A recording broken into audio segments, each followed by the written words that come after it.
So, yeah, you were saying obviously like when you got with him, you was trying to obviously trying to show him like the ways of like how obviously Muslims do things, right? Yeah. So yeah, like continue. So I was trying to teach him those things, but you can't do it if he doesn't want to and he doesn't have his family support, because his family was like, I thought they'd be like, come on, get in, it's the holidays, but it was more like Get Out, the movie. that listen, obviously I get it, yeah. Like his family maybe didn't want whatever, yeah. But again, going back to correct me if I'm wrong, yeah. If you're a grown man, yeah, to a certain degree, yeah. If you're in my reality, I'm thinking about it. If you're a grown man and you want to get married to a woman that you're in love with, and like I said earlier, you respect her religion and you actually want to join that religion and you want her to teach you about that religion, why would you give a fuck about what your family think, regardless? Isn't your happiness? Shouldn't you put your happiness first? Like sometimes, for years and years, I never really understood these kind of like situations where certain people say, "Oh, we end up breaking up because of his family or her family," and all of these things. Obviously, sometimes there's things in between, in it, but yeah. Yeah, you go into a marriage with a white person hoping that they're just going to mind their own business, right? Because Yeah. that's what you like. Asians really give a damn about what micromanaging your marriage, but white people don't. But they were quite influential, and then plus on top of that, he did cheat, so that was it. Game over. He cheated. Yeah. Be completely honest, yeah. Besides him cheating, do you think obviously again we're not asking you to tell us strangers everything about the ins and outs about obviously your past marriage, but just in general, like putting aside cheating, yeah, putting aside obviously like the cheating, yeah, if other things never really happened in the relationship, would you have forgiven him for cheating? Oh, I did. I did forgive him for cheating, and then he went back to her as well. We were during it was during lockdown. Actually, he came back to the house, Was you and I said no meetings with anybody that is not in the marriage. So the marriage is between two people. yeah, Like no meetings with anybody who's not in the marriage in this house, and he was still having Zoom dates in the house. Yeah. well, So so ultimately, like, and the girl, this is what shocked me. This was like the real clincher. You're really worried about 6 foot. I'm 4'11". I'm really worried about these 6 foot tall blonde women. These like Basketballers. these tens. This girl was a two. So now you're not just like worried about these hot girls. You got to be like worried about these mids. yeah, absolutely crazy. Like And a I lot need of to mess people, with my reality. a lot of people, a lot of people obviously for whatever reason broke up during lockdown or whatnot. Like looking back on your marriage, yeah, like really being completely honest, looking back on your marriage, do you think there's anything that you could have done like differently or even a bit more better to save your marriage with him? Yeah, I mean, like, don't use the missionary to bring him in, like. Maybe for gave sure. him more, maybe I don't know, maybe gave him more sex or I don't know. I don't know. Sometimes That was obviously never the problem. Okay. That was actually not the problem. So he was just It's the greedy. emotional part, the connection, and the actual like being on the level with someone, Yeah. and having an absence of like conflict, an absence of conflict that was like ideological, and it was always ideological. Yeah. I think. We still have to see each other because we have a daughter together. Okay. At least yeah, man. At least you guys made a beautiful, like a beautiful daughter got out of that marriage. How long was you married for? Yeah, we were married for like 11 years. Oh God. Yeah, that's a very long time. So I said I don't cook. It's Yeah. because I was Oh. very domestic for about 11 years. Okay, and you had to. I hear you. Now it makes a lot more sense. Like moving forward, like would you like to get married again? Yeah, absolutely. I got like a 3-pronged attack for like getting married again. Yeah. Sort of, yeah. What type? What's your for anyone listening, whatnot, sometimes on a red chair we like to, you never know who's watching. The world is a very small but big at the same time. Like, what kind of man like do you usually go for? And moving forward, like in future, in terms of like, for you personally, in terms of like someone who makes a husband material or even a good boyfriend material, just in general, like how does that man look like to you? So I think I recently stopped dating all those like 6 foot tall, 6'4" people. I used to really like tall people. Tall man them, yeah? Yeah. Okay. What got you off them? What got me off it? Yeah. I think I just thought I realised my thinking was flawed around here. Like, I was basically trying to go for 6'4" people because I thought I was gonna breed my people into being able to reach the bottom shelf of Tesco's and feed them because we're from a starving nation of Bangladesh. But that's really flawed logic, and so I'm gonna be okaying some short kings from now on. Yeah. Yeah. They can wear Cuban heels if they want. So obviously that's height. Like, what about appearances, backgrounds, whatever? Like, what do you like? Okay, so What do you like? avoidant men. I can't stand avoidant men. There was this program on Netflix that was about matchmaking. Mm. Do you know? Like, do you remember what it was called? Matchmaking. Yeah, it's like about matchmaking in Asia. Nah, the only the last show like that, which is completely different, is Married at First Sight. That's the last show. Married at First Sight. That's the last show. Yeah. In terms of within that kind of like that category. That even that was a crazy show. Married at First Sight. Yeah, I love those shows that tell you exactly, you know, the work that's required to find your partner and what the husband needs to be like. And that show for me was You. It was like a program. It was described as a thriller about a stalker.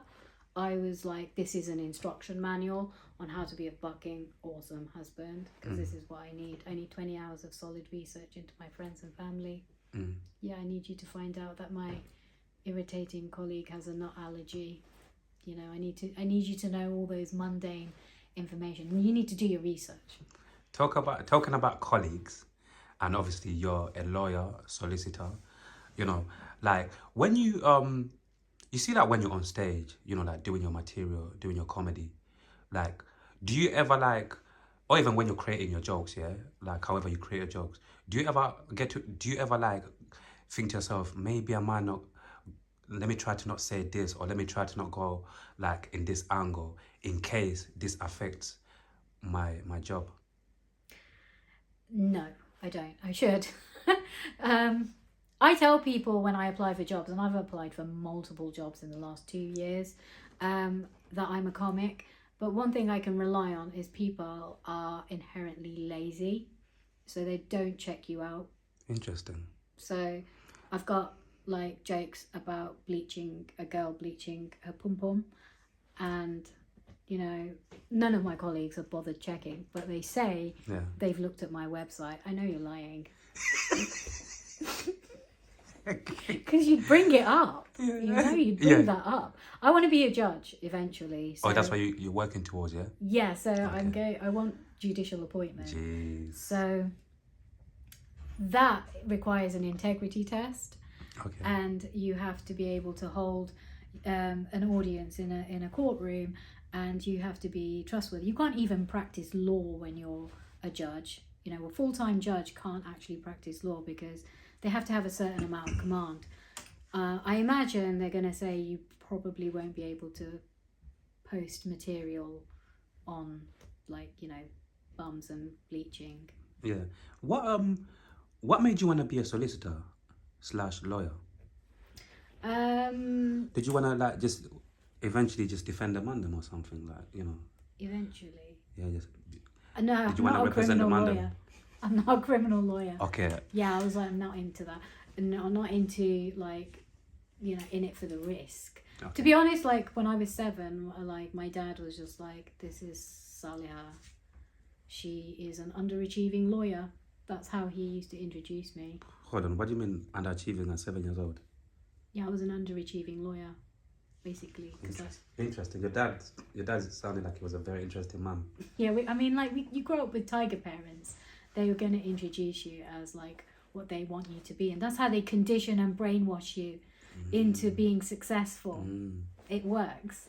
It worked. So yeah, like even like what I asked you earlier in terms of when you fell in love with, you know, comedy and whatnot. When did you get to a point to say, you know what? Yeah, I want to be a lawyer as well. I want to be a lawyer. I want to be a solicitor. And yeah, when did that journey, like, in your head, like, officially start? That journey officially started when that guy who I referred to, the age gap guy, the guy who always engaged to, he said, you can't be a lawyer and a comic and a mum. And I was like, what? It drove me insane. I was just like, I lost my shit. Like, I couldn't understand how you can't be all of those things at the same time. And I am all of those things at the same time. So Trust me. Really likely to have a nervous breakdown. He's gonna watch this and say, "Fuck, I got it wrong." Fuck, you know. They already shouldn't have think doubted that. her. Do you know one of the like comments that I get from my exes is like, do you know what? I'm actually a little bit envious. So yeah, come on. Yeah. You have to prove people wrong, man. That's another thing I'm starting to learn in life. It's not in a bad way. Yeah. People matter, but your relationship with that person, for example, is you two's thing. You see your relationship with yourself, for example, you could take it wherever you want to take it to. Yeah, within absolutely. reason, of course, but you could take like, I've realised I'm not your normal guy. I'm like 12 different personalities in one. I've accepted this only this year. I've been fighting it for time. I'm trying to, sometimes I will say you end up people pleasing, like to try and make other people feel comfortable, but realistically, not in a bad way. Sometimes you're just the way you are, do you know what I mean? If you're 12 different people in one body, obviously just don't go out of bounds or whatever the case is, but you should be able to do, especially me, as creative wise, that's where I put the 12 different people, I would say. Do you know what I mean? So yeah, I'm potentially you don't want to be obviously a master of, a jack of all trades and a master of none. Do you get what I mean? You obviously always have to make sure you make sense of one. But eventually, after a while, the same energy that you put on one, you could put on 2, 3, 4. Do you get what I mean? Just as far as you want to take it. Do you know what I mean? I want. Yeah, agreed on that. But you can't. I wasn't like out to get any kind of comments from these guys. Of course. I had to leave that behind, Yeah. and then just do everything that I wanted to do, led by me, and and so it's a kind of like a happy byproduct that they're kind of miserable. Yeah. That's harsh. So, because I thought, you couldn't be a lawyer and be a solicitor at the same time. So, for someone like me, could you please explain to me even just a little bit more in terms of how you're both, if that makes sense, how you're a lawyer and a solicitor? Because I thought they were obviously two complete different things, and it's like I said, I thought you couldn't be both. Oh, yeah. No, you can. Yeah, okay. I mean, there is another comic. You're you're right. How many role models do I have doing the same thing? Yeah. There are, I know, 2 lawyers on the scene. One is Sakisa, and one is Davinia Bentley. They're both lawyers and they're doing comedy. One's really successful on Instagram, and one is just been on the Apollo. Sakisa's been on the Apollo. Yeah. So both of them are practicing lawyers. One of I think Sakisa told me she'd had to take breaks from her work, but she's gone back to it again, even though she's been on the Apollo. These are really encouraging things to know. And then how I do it is I just try and put my effort into being the great personality hire at work. Yeah. And that works, you know. The more I relax at work, the better I do. So I can do work and my brain works faster. If you memorize 500 words for one night, your brain's exercised from comedy, and you can apply that at work. They're also quite similar. They support each other, in my view. If I'm happy outside of work, then I'm coming back to work with a much more chill attitude than everyone else, because they are very buttoned up. And earlier you said that obviously because now you're a comedian, when you watch other comedians, it's different. Yeah. Explain that a little bit more for maybe some people that might not understand what you mean. Yeah, because when I'm clapping, I'm not really clapping. I'm just You're being fake. Yeah, I am. Oh fucking no! At least you admitted it. I like the honesty. But that means that when you do see a comic laugh, it's genuine. And yeah, I love seeing.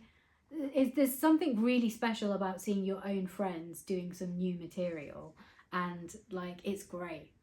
Because it slaps, or you understand the reference. Yeah. And I love that. And sometimes you pick. I don't even say you might not like a comic all the time. You might just like one joke. Yesterday I heard a joke from a guy, and he was talking about witnessing somebody walking a snake in Dalston and how strange that was. And the joke was I saw him lead. It was like a lead leading a lead.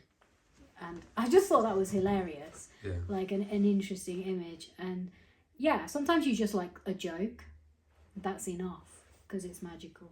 Like to be able to come up with an original thought and then deliver it and it like have that effect on someone, you learn to appreciate different things. Yeah. And earlier you spoke about like wearing the hijab. Like at one point in your life, did you ever wear it like full time? Yeah, I did actually when What? I was 15. Yeah. What made you like start obviously not wearing it? Like what made you decide to stop wearing it on a regular basis? What made me stop? Yeah. Honestly, it was delinquency. Yeah, I started going a bit wild, Okay. as 16-year-olds do. Yeah. I started to be like, I had the was going on. The was was like all the clubbing music. Yeah. Now, did you ever get did your parents ever like threaten you to in terms of like taking you back home? Because obviously as Africans, like sometimes when we're at a certain age, if we start, you know, running a bit wild or whatever, I'm sure you've heard the stories. It's like sometimes our parents, they'll threaten us to take us back home to learn a lesson. It's like, obviously I I'm getting assume, nervous already. I'm like, obviously I assume that obviously you came from a strict household, and obviously you're a woman, you're a Muslim woman. Imagine, yeah, at 16, the hijab is not really getting worn on a regular basis. You're clubbing. Like, what was like? How was your parents? How did they react towards that? To you like going through that change as a 16-year-old, like, you know? so my dad didn't really mind that I wasn't wearing a headscarf because the fact that I wore it to begin with, none of my other sisters were wearing it. My mum used to wear a headscarf, but she's Bengali. Bengalis wear headscarf in a really funny way. They let their hair fall out of it. It's a bit messy. And so my mum was a bit like that. And so the fact I used to wear it, I used to wear a bandana underneath it as well, because bandanas were really popular in the 90s. Yeah. And then I took it off after wearing it for about a year and a half or 2 years. I wore it. Continue, sorry. So my dad wasn't really that bothered. He was very strict about the clubbing, so I never told him. And he, you know, every time I went, I would like climb out the window. It was a military operation. Jesus. I'd climb down the stairs on my hands, like without my feet touching the ground, and I'd leave all these windows open so I could sneak back in. And I'd lower my rucksack down with a piece of string down to the floor, and I'd run barefoot into a park, get dressed, and then like hide the bag in Coventry, like behind this secondary school called Sydney Stringer. God. And then I'd go clubbing and I did that so many times without getting caught. And then one day he caught me. There's always that one day. That one day he caught me, and I could hear him in my room. I could see him, and he was like, Sheena, like that's my nickname. Yeah. Sheena, where are you? Where are you? And I didn't wait around to hear him scream. I just like went to my best friend's house and like didn't want to come back. And my older sister called my friend's mum up and was like, you need to come home. Dad doesn't know anything. Just come home. It's fine. And actually, like I had a word with him last year about it, and I confessed to him, and I said, Dad, I used to go clubbing in this way. And he was like, I know. Oh. I knew. You were a cheeky monkey, you were. Respect him though. Yeah, so that's how it's supposed to be. yeah, so he never actually like at the time like he knew, but for many years he pretended like he didn't know. For many years, once he dropped, he said like he listened in on my phone conversation, because you could do that in the 90s. You could pick up the landline and listen in on someone else's conversation.